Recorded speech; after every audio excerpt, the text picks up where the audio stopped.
Hey guys, welcome back to the channel, Smabber here, and of course, another episode of the wonderful world of Sonny Boy. So, last episode we had a pretty abstract one, at least in terms of the visuals and how it was portrayed, although of course the underlying theme that it had was quite simple, right? Nagara simply wants to do things his way, he wants to go against the grain, go against the common conventions of the world, go backwards in a sense, or upside down, turn the world upside down, all of this kind of stuff that was they had some pretty fancy and abstract visuals to go along with it, but at its heart, it's quite talking about something quite simple, right? It's the rebellious nature of a teenage boy, and so on and so forth. Although perhaps it will have more long-acting consequences for the future as well, right? Literally shaping his entire life. We don't know yet, and in any case, we don't know what he is about to do. Nagara seems to want to do something. I'm still expecting him to go back to the former world at some time, at some point. Let's just jump into the episode and see. Alright, let's begin in 3, 2, 1, play.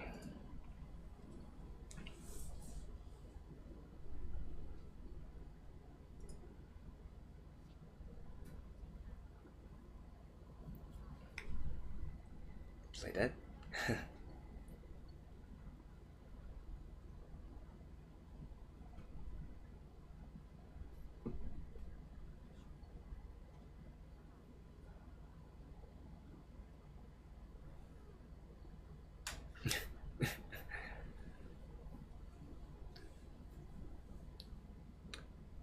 Really? Clearly using a bowl?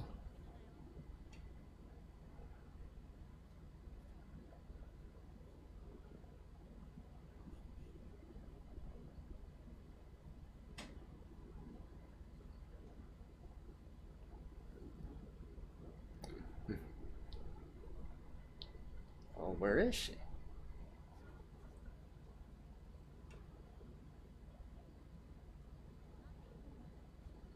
I'm interested.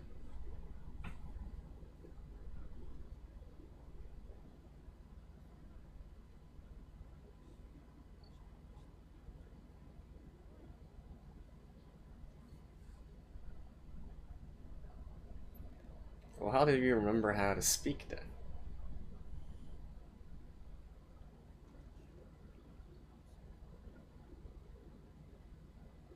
5,000 years ago.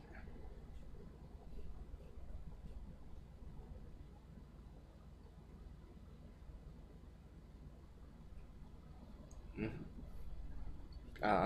That's the.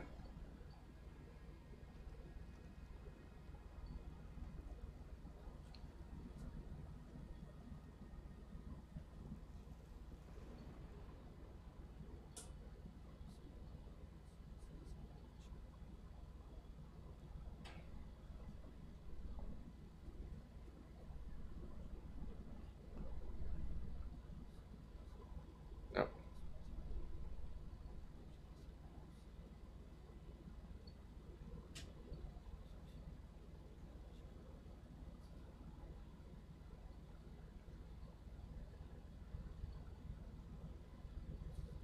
I mean, you're remembering an awful lot, dude.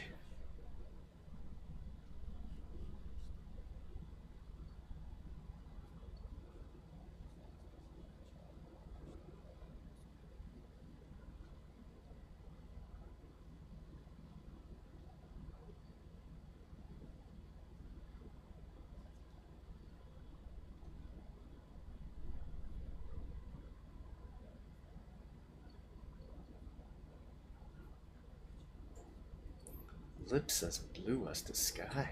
Oof.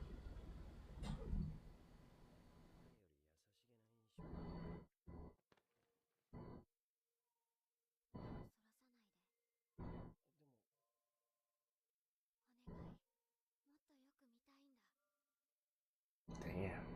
Look at that.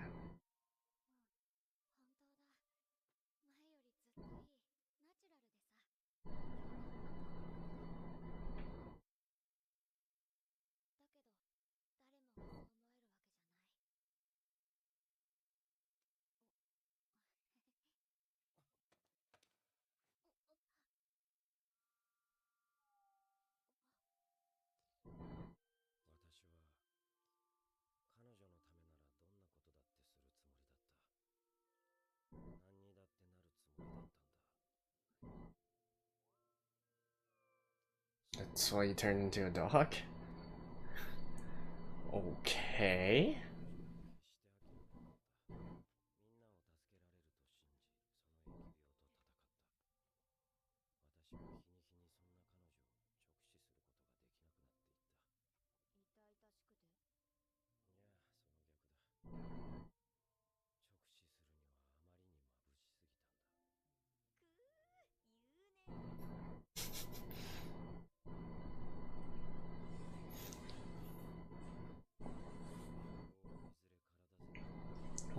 What kind of...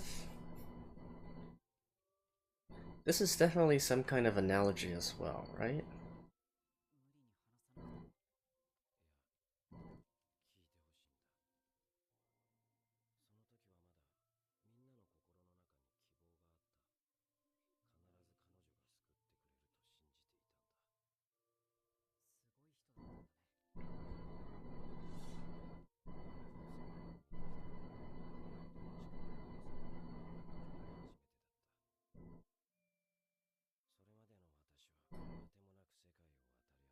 Oh, so you guys weren't classmates? Okay. I actually thought...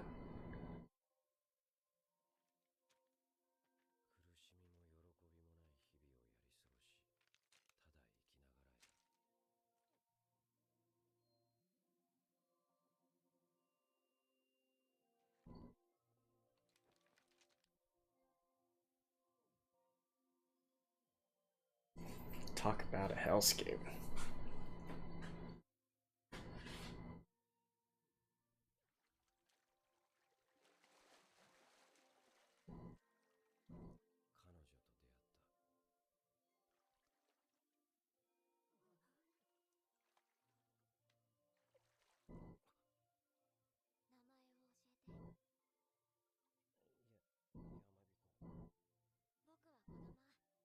Kodama.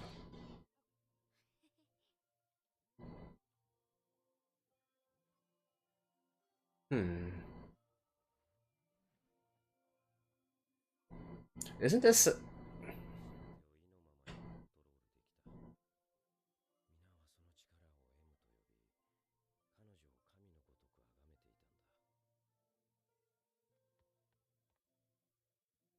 Damn.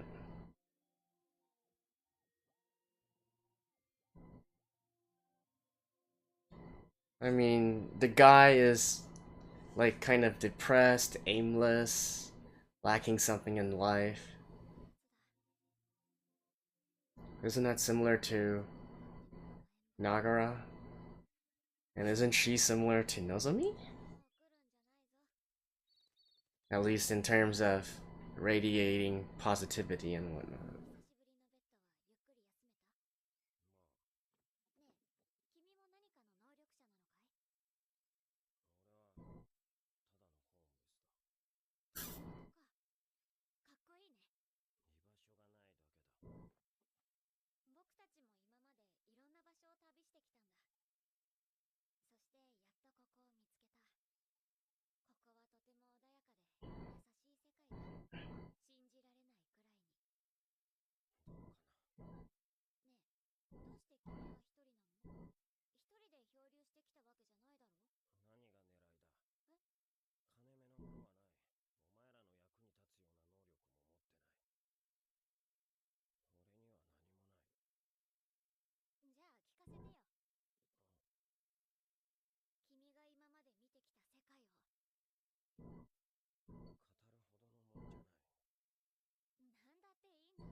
This girl.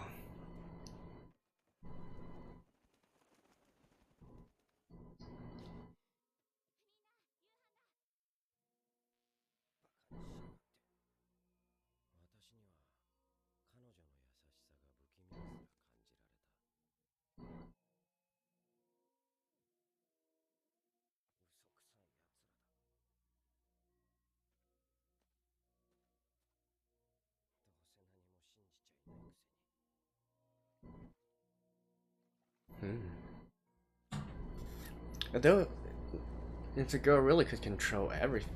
Whoa.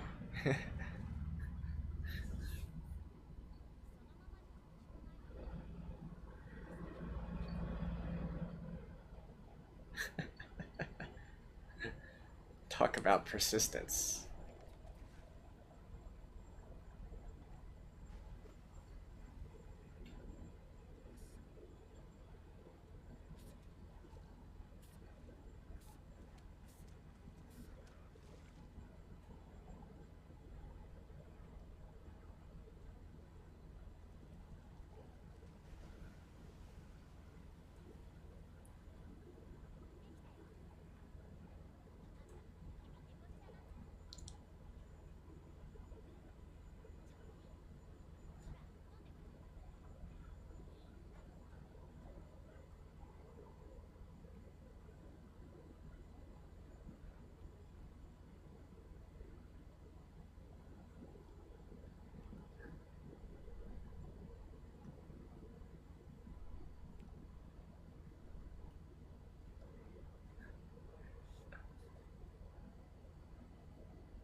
Choroi. Yeah, see? I mean, it's literally... it's literally him. Right? It's literally Nagara. Oh, is this story going to spur Nagara into actively searching for Nozomi again?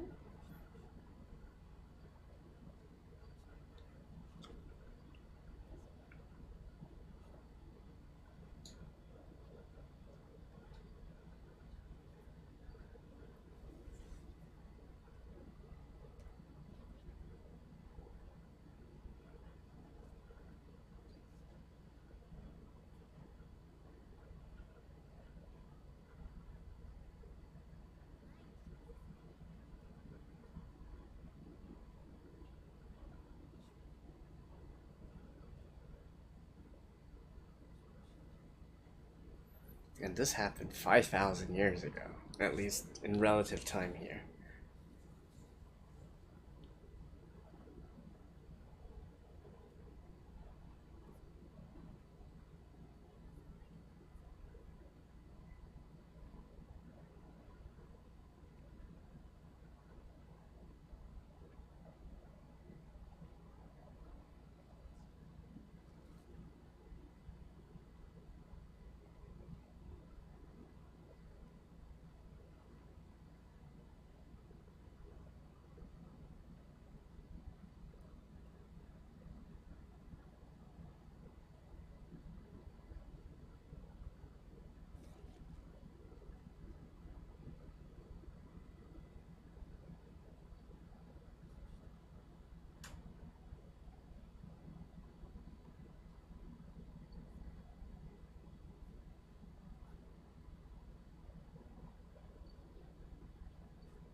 Hmm. I don't think that was the correct answer.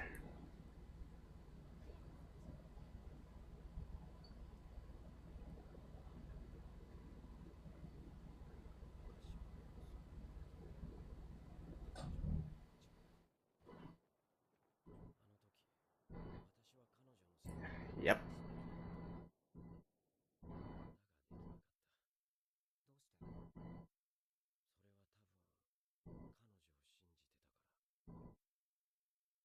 自身よりも。大丈夫。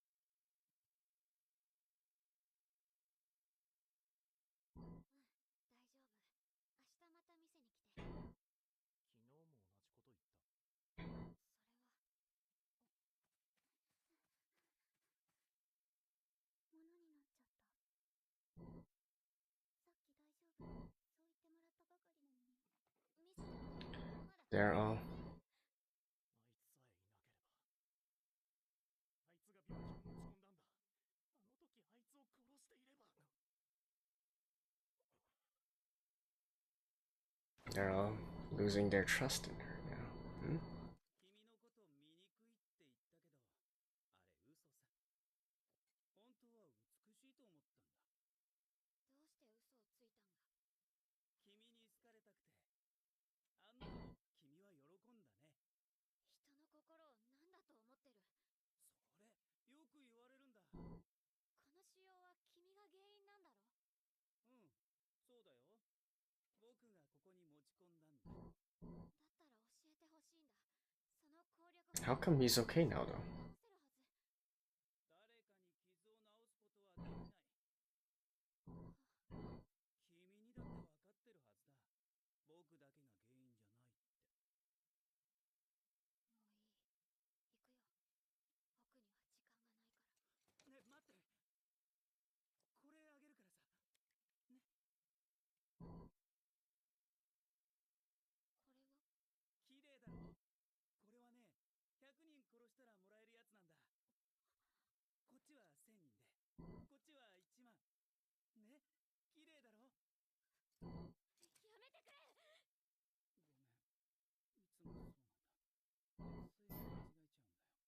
Okay, this is. 嫌われちゃうんだ。どうしたらいいかわかんないんだよ。もう僕たちに He's definitely a little loose in the head, eh? そんな怖がらないで。僕らの前から消えてくれ！くそ！いつも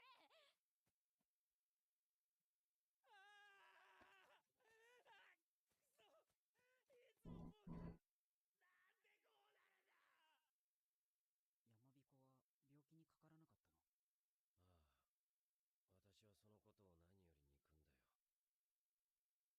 別のこの世界だと言った。心の傷が腫瘍となって Where mental wounds manifested as tumors. これは僕のアートなんだよ。もっともっと集めたいと思ってる。ほら、触ってもいいよ。もっと近くで。ね、知りたくない？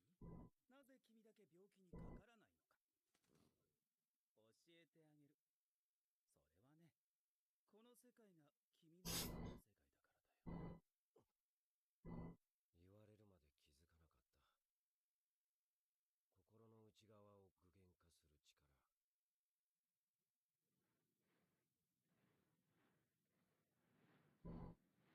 So again, isn't that very similar to 私はいつの間にか自分の体 Nagara, right?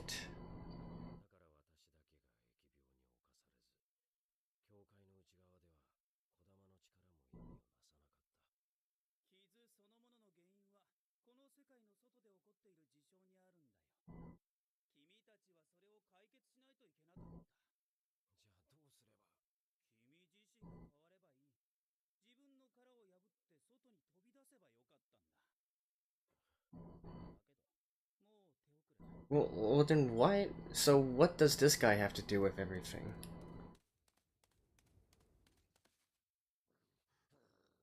わかるよ。君の言いたいことは。だけどしょうがないんだ。僕ら切り捨てられた存在はね。僕らに選択肢はないんだよ。君も聞いただろ？声をさ。お前は一体何なんだ？忘れちゃったの？僕たち前にも会ったことあるのに。君は見てきたはずだ。いろいろなところでさ。それも一度じゃない。何度も。どうぞ、いい子いい子。君にあとちょっとの勇気があればね。あの子を救えたかもしれないのに。彼女は待っていたんだよ。不気味なくらい優しくて驚くほどつまらない。この世界って君そのものだ。それじゃさようなら。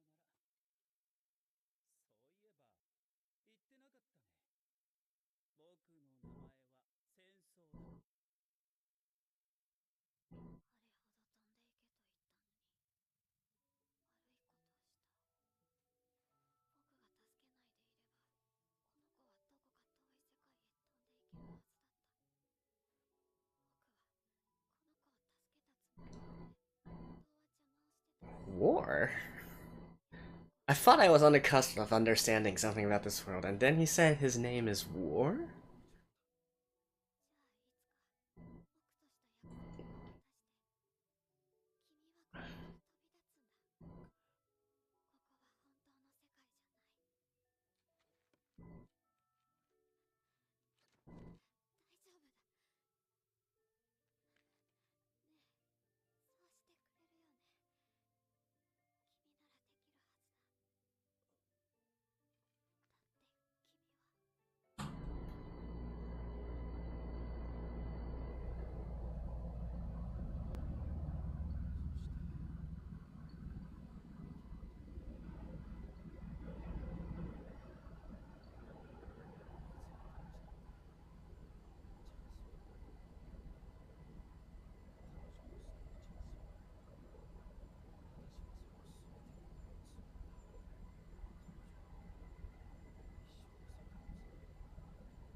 Well, what about the rest of the people?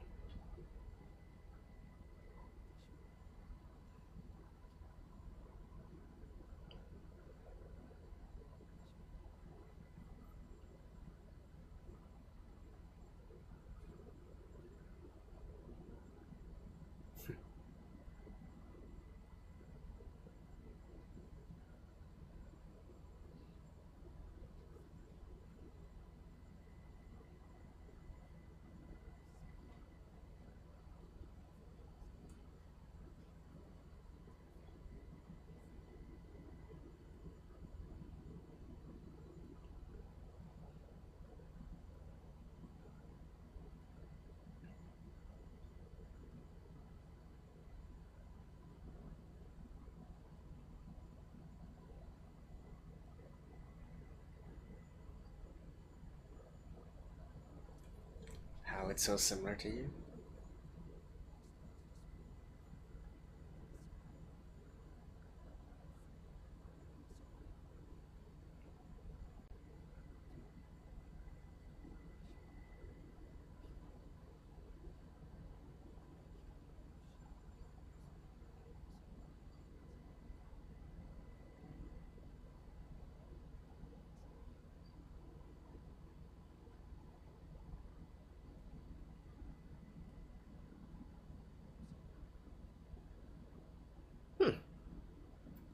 So, he wasn't actually traveling around for the past 5,000 years, but these are literally the first people he's met.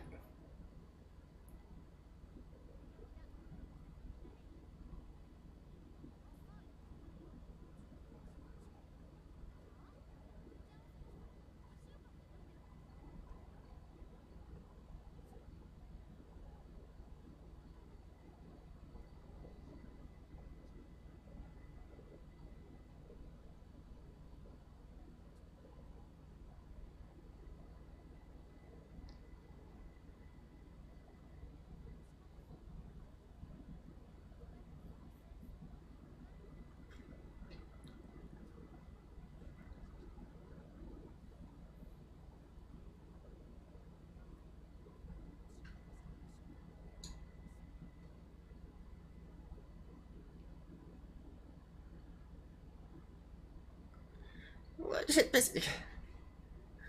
Oh, so that's who's voicing Kodama. Okay.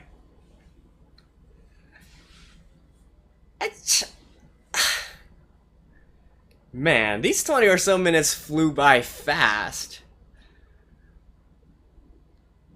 Alright, I will see you guys after this. Okay, so I guess we're getting more and more abstract as time goes on. The first half of this anime, we at least had a central plot going on. Right now, it seems that we are just having a collection of various different stories and so on and so forth. But you know what? There's just something about this that is so compelling. I don't really understand why, or I can't really explain why, but it's actually grabbing onto my attention much more than most of the other mainstream anime that I'm doing currently on my channel.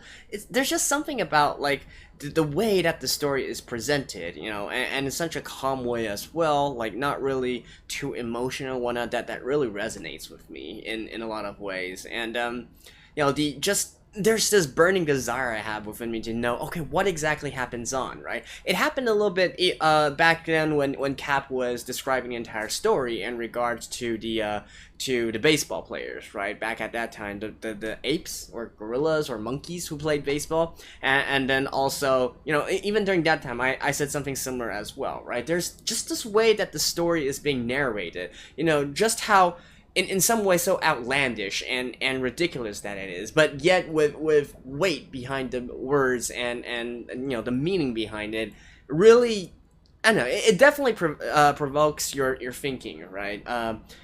You definitely feel like, is there a deeper meaning here? Is there a sort of abstract meaning buried within all of this? And indeed, in this one, I kind of thought originally that it was kind of I think it was kind of self-explanatory as well. Yamabiko definitely shares this characteristic with Nagara. That's why in the end we also see Nagara having this little bonding with Yamabiko as well. They're also, I guess, Nagara not quite to the same extent, but also, closing himself from the outside world, wandering aimlessly, not really sure of what to do, not really having a drive or a goal in life or something of that sort, right? And then actually meeting someone as well who is going to be able to at least attempt to break him out of his shell, right? For Yamabiko, it was Kodama, and for Nagara, I would say it's Nozomi, right? Yeah, I would say it's most probably Nozomi. Although I'm not sure if he actually realizes this himself yet, but I think it's definitely got him thinking in a lot of ways. I mean, at this point, you could say that Nagara maybe has already grown out of his shell, stepped out of his shell already. He seems to have some sort of determination, some sort of resolve to do something. Although what it is, of course, we're not entirely sure as of yet. And so I thought that this kind of parallel between these two situations was quite apparent from the beginning. However, I was definitely bewildered by the entire concept of the plague, that disease, why there's this guy named War showing up out of nowhere. It could have been literally anything else, but being called War, that's definitely given me a lot of question marks, right? Now, I'm guessing from, this is just my interpretation, because I have a feeling that this might be one of those situations where there could be multiple interpretations and no true answer or sorts. Yamabiko, since his ability is to manifest worlds, right, similar to how Nagara has this ability, I'm actually thinking that entire world where he met Kodama, and in fact, perhaps even Kodama herself, is a manifestation of Yamabiko's abilities, right? Hard to say, not really sure, but I think there's definitely something to be said about, Yamabiko going to sleep and then instantly awaking in that world, and something of that sort, right? And also, we see everything that happens, is clearly related to some before and afters. We see Kodama, doing something in regards to the tree, making the tree whole again or fruitful, and so on and so forth. And then we see the reverse of that, where it's wilted, where it's on fire, burning. I think those are definitely all of what Yamabiko is thinking. His true words, right? He's not able to really express what he really wants to express directly, and instead he's just thinking of it. But thinking about this is actually manifesting itself into everything that we see on the screen, right? Is there a certain analogy there, though, for Kodama eventually also succumbing to the disease as well? I could totally get if it was all the others, right? He thinks they are fake, he thinks they are, not genuine, and so on and so forth. And so having this sort of disease eventually, trampling over all the peaceful and tranquility of this world, I can kind of get that. Is it trying to say that, because of this sort of rejection and whatnot, ultimately, those that try to help you, those that provide kindness to you, will also succumb as well if you're not willing to open up in the end? That seems kind of harsh, right? But I mean, I guess that's just what the story is trying to imply here, right? And Nagara learning about this story, and heck, I think to a certain extent Nozomi and Mizuho as well, it's definitely going to allow them to also think of their own their own way of thinking, their own personality as well. Maybe less so Nozomi. She definitely fits more, I feel, to the role of Kodama. But for Nagara and indeed for Mizuho, I feel like they both, in some sort of way, can relate to Yamabiko in that they close themselves within their shell and that kind of thing, right? Now, the one thing that I'm really having difficulty trying to piece together though is why that dude is named War, right? That just came out of entirely nowhere, right? War, really? I guess. I mean, if we also consider him to be a figment of Yamabiko's imagination, I can guess maybe that this is right to a middle schooler. Their manifestation, their thinking of the ultimate manifestation of something bad, right? War causes, death and despair and so on and so forth. So maybe that is why at the very end there, it's being simplified by war instead of something else. That at least that is my best interpretation of the situation here, right? But definitely, it gets you thinking. I love the atmosphere. The art has and sound design has always been great, but even in this episode in particular, I really loved how they went further above and beyond, right? It kind of reminds me in some ways of the Monogatari series, right? Where we have these long stories being told with these very abstract visuals being put on screen as well. Although Monogatari uses an even more abstract way. Can we really say that? I guess the way that they utilize abstractness is different, right? And here, in this series, it's more the colors and the various the usage of colors and peculiar designs of buildings and scenery and landscapes and whatnot, whereas in Monogatari it's more in the uses of a lot of weird geometric shapes and whatnot and words and magnified words and fonts and all that kind of stuff, but they achieve a similar sort of meaning here, right? Or I guess not really meaning, but they achieve the same sort of purpose, which is to keep things visually interesting on the screen whilst they are in the middle of having a long dialogue or a long storytelling, right? And don't get me wrong, the story itself or the dialogue itself is interesting, but if we're just focusing on that, at that point we're just listening to an audiobook, right? So keeping things visually interesting and actually being able to intersperse, the breaks throughout, right, where we jump from the storytelling back to the current world and have some dialogue there and then jump back once again. It helps break up the pacing. I feel like the pacing of this episode was absolutely brilliant. This is actually probably one of my favorite episodes of Sonny Boy so far, even though I could say so, right? But man, I don't know. I am really enjoying this anime. I originally started this with just my favorite seiyuu is in it as a main heroine, Nozomi. So let me just check it out what it is. The story synopsis seems interesting, but no, I generally really think this is a gem. This is a diamond in the rough here. Would it really be diamond in the rough? No, it's just. I don't think that's the correct saying. A diamond in the rough would say if you polish it a little bit more, it'll become even better, right? But this is just, I would say, is just underrated, right? It's just something that I will say it's you either like it or don't like it kind of thing, right? And I'm sure that there's many people who would consider this pretentious as well. Just like some people consider Monogatari pretentious, and I can understand where they're coming from in terms of those kinds of criticisms and so on and so forth. But no, I like it. And hopefully you guys are as well. Otherwise, you wouldn't be watching this, right? So yeah. Anyways, that's all my thoughts I have for this series as at this point. How exactly are we going to end? I'm still expecting like one final major arc here, like one final sort of resolution, sort of like in Evangelion or something of that sort. Once our main characters sort out all their mental problems, or at least be able to recognize all the mental problems that they have mental problems that they have. They need like an episode or two to sort of consolidate everything and really work through the problems themselves, right? Reach a certain conclusion, and then we will see the actual final conclusion, near the finale here at the last episode. And hopefully it's the end result. Well, I guess not hopefully. I'm pretty sure the end result will be positive. It's just a case of what kind of positivity is it going to spread in the future, right? I mean, I don't think there's any sort of there's any doubt here that this is going to end on a positive note. It's going to end like on, you know, you can go forward towards this bright future, and you know, the world is your oyster, that kind of thing. But it will be interesting to see the steps we take towards that.